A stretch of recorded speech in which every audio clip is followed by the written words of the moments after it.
My Bosch fridge freezer 6 months old has developed a high-pitched whining noise coming from the compressor. Can it be fixed under guarantee? Hi, I'm Daniel and I'll be helping you today. I've been repairing white goods for 20 plus years and currently work for a well-known manufacturer. Sorry for the delay in getting to your question.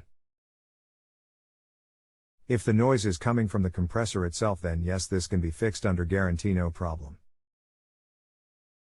But modern fridges nowadays like to make a lot of gurgling noises and cracking nosies when it's pumping the gas around the system. So that noise, there's nothing much you can do.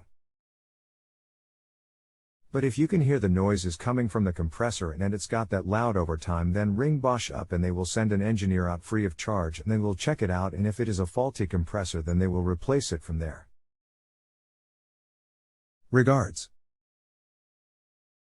If you have a home improvement or appliance question and want to chat with an expert, now visit JustAnswer.com/YTHI.